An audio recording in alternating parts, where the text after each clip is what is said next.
Video like जरूर कर लीजिए और ऐसे वीडियो लगातार फ्री में पाने के लिए चैनल को तुरंत सब्सक्राइब कर लीजिए और बेल आइकन को जरूर टैप कर लीजिए ताकि आगे भी सारे वीडियो आपको मिलते रहे। यूट्यूब में फॉलो करते हैं तो प्लीज ये वाला फ्री टेलीग्राम चैनल जरूर ज्वाइन कर लीजिएगा। सारे नोटिफिकेशन सारे अपडेट यहीं पे आते हैं, ध्यान रखिए।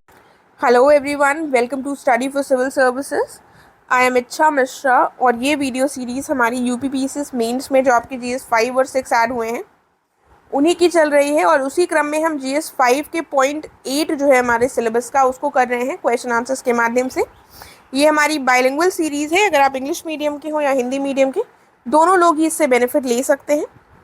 एंड आज का वीडियो देखने से पहले मैं आपको बताना चाहूँगी कि आप हमारे पेड कोर्सेज से जुड़ सकते हैं जो कि UPSC, BPSC, UPPSC, UPSC, EPFO जैसे सभी एग्ज़ाम्स के लिए अवेलेबल हैं और इनके संबंध में अधिक जानकारी आपको गिवन नंबर्स पर मिल जाएगी। आप हमारी फ्री टेलीग्राम चैनल से भी जुड़ सकते हैं और यहाँ पर आपको चैनल के संबंध में सभी अपडेट्स टाइमली मिल जाएंगे। तो अगर आपने अभी तक ज्वाइन नहीं किया है तो इसे जल्द से जल्द ज्वाइन कर लीजिएगा। अब हम देखते हैं पॉइंट 8 क्या है हमारे सिलेबस का। पॉइंट 8 है special state selection criteria, official language, consolidated fund and contingency fund, political parties and state election commission of Uttar Pradesh. यही चीज़ हिंदी में लिखी हुई है। तो क्वेश्चन क्या है हमारा क्वेश्चन है विशेष राज्य श्रेणी दर्जे के लाभ और हानि क्या है, हमें चर्चा करनी है। जो स्पेशल स्टेट कैटेगरी स्टेटस है इसके बेनिफिट्स और इसके कंसर्न्स क्या हैं। तो अब इंट्रोडक्शन में आप क्या बताएंगे? इंट्रोडक्शन में आप बताएंगे कि विशेष राज्य जो श्रेणी दर्जा है ये है क्या, उसके बारे में आप बताएंगे और मेन बॉडी पार्ट में आपको बेनिफिट्स बताने होंगे। हेडिंग डालकर बेनिफिट्स बता दीजिए, फिर हेडिंग डालकर कंसर्न्स बता दीजिए और एंड में आपको कंक्लूड करना होगा। तो देख लेते हैं। तो विशेष राज्य श्रेणी का दर्जा उन राज्यों के विकास में सहायता के लिए केंद्र के द्वारा दिया जाता है जिनका वर्गीकरण होता है और जिन्हें भौगोलिक और सामाजिक आर्थिक नुकसान का सामना करना पड़ता है। तो कुल मिलाकर जो सोशियो इकोनॉमिक कंडीशन से और जोग्राफिकल कंडीशन से कमज़ोर स्थिति में होते हैं उनके लिए ये दर्जा केंद्र सरकार के द्वारा लाया गया है और उनके केंद्र सरकार के द्वारा ही ये दर्जा दिया जाता है उनके विकास के लिए।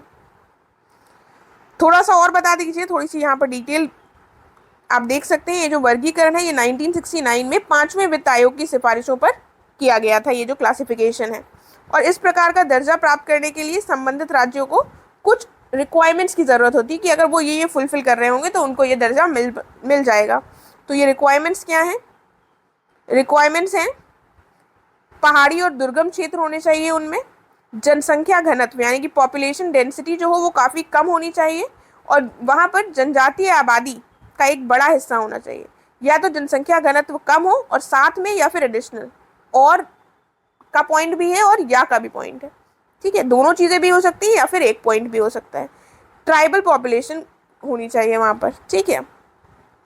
जो उनकी अवस्थिति है वो भारत के पड़ोसी देशों के साथ लगी सीमाओं के रणनीतिक स्थानों के आसपास होनी चाहिए, यानी कि स्ट्रैटेजिक लोकेशन जो है वो नेबरिंग कंट्रीज़ के बॉर्डर में होनी चाहिए। अगला क्या है? उन्हें आर्थिक और ढांचागत रूप से पिछड़ा होना चाहिए, बैकवर्ड होना चाहिए, इंफ्रास्ट्रक्चर नहीं होना चाहिए प्रॉपर वहाँ पर। और उनके जो राज्य वित्त की स्थिति है वो अलाभकारी होनी चाहिए या फिर अक्षम होनी चाहिए, अर्थात उनके पास फाइनेंसेस की भी कमी होनी चाहिए। ये हमने सारे देख लिए क्राइटेरियाज भी। अब हम देखेंगे जो क्वेश्चन में मेन बॉडी में पूछा गया। देखिए इतना सारा जो ये मैंने यहाँ पर बताया हुआ है ये आपको लिखना होगा क्वेश्चन की डिमांड के हिसाब से। अगर पूछा गया है क्या है स्पेशल स्टेट कैटेगरी स्टेटस वाली स्टेट्स क्या होती है या इनका क्या पैरामीटर, तो इतना बताइएगा, अदरवाइज इसको इतना एलाबोरेट नहीं भी करेंगे तो वो चल जाएगा। आपको क्वेश्चन की डिमांड के हिसाब से अपने आंसर को लिखना होगा। बेनिफिट्स क्या हैं? सबसे पहला बेनिफिट ये हो जाता है कि जो केंद्र सरकार है उसके द्वारा जो केंद्र प्रायोजित योजनाएं होती हैं इनमें जो फंड्स होते हैं उसका 90% जो है 90% हिस्सा इनको ऐसे राज्यों को दिया जाता है, जबकि जो दूसरे राज्य हैं उनको केवल 60% या फिर 75% हिस्सा ही मिलता है और बाकी जो धनराशि होती है वो जो राज्य होता है उसको स्वयं उसका वहन करना पड़ता है। एक तो ये लाभ हो जाता है कि 90% फंड्स केंद्र सरकार दे देती है। अगला क्या हो जाता है?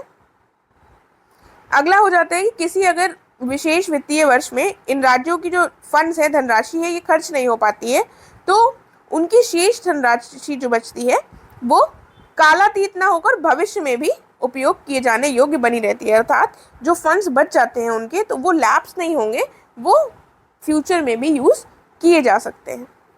अगला पॉइंट क्या हो गया, ऐसे जो राज्य होते हैं उनको उत्पाद शुल्क, सीमा शुल्क, आयकर, कॉरपोरेट जैसे जो टैक्सेस होते हैं इनमें भी कई प्रकार की छूट मिलती है। आगे पॉइंट हो जाता है कि जो केंद्रीय बजट है इसका 30% नियोजित व्यय इन्हीं राज्यों को दिया जाता है। 30% जो प्लान एक्सपेंडिचर होता है बजट में सेंटर के, वो ऐसे राज्यों को ही जाता है। और ऐसे जो राज्य हैं इनके पास और क्या इनको बेनिफिट्स मिलते हैं, इनको ऋण स्वैपिंग और ऋण राहत योजनाओं का भी लाभ उठा सकते हैं ऐसे राज्य।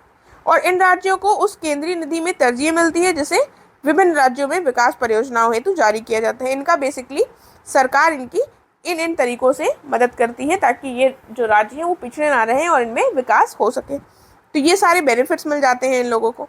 अब लेकिन चिंताएं क्या हो जाती हैं, सबसे बड़ी जो चिंता ये हो जाती है कि बहुत ज़्यादा वित्त का बोझ पड़ जाता है, यानी कि फाइनेंशियल बर्डन बढ़ जाता है सेंट्रल गवर्नमेंट पे।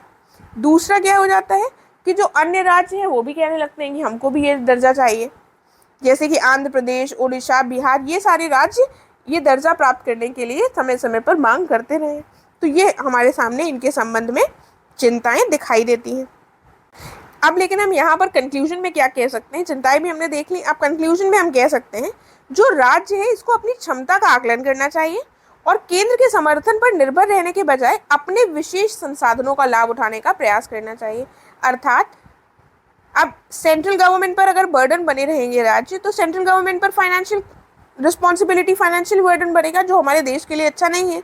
इसीलिए यहाँ पर इनको क्या करना चाहिए, इनको अपना डेवलपमेंट करने का प्रयास करना चाहिए जो भी अवेलेबल रिसोर्सेज हैं उनके माध्यम से, और सेंटर पर जो बोझ है उसको कम करने का प्रयास करना चाहिए, ना कि और ज़्यादा राज्यों को इनसे ये सेंट्रल गवर्नमेंट से ये मांग करनी चाहिए। इस तरह से आप एक बैलेंस्ड अपना कंक्लूजन दे सकते हैं, राइट। तो इसके साथ हमारा ये कंप्लीट हो गया है। अगर आपको कोई डाउट या क्वेरी हो तो आप पूछ सकते हैं कमेंट करके। Thank you so much.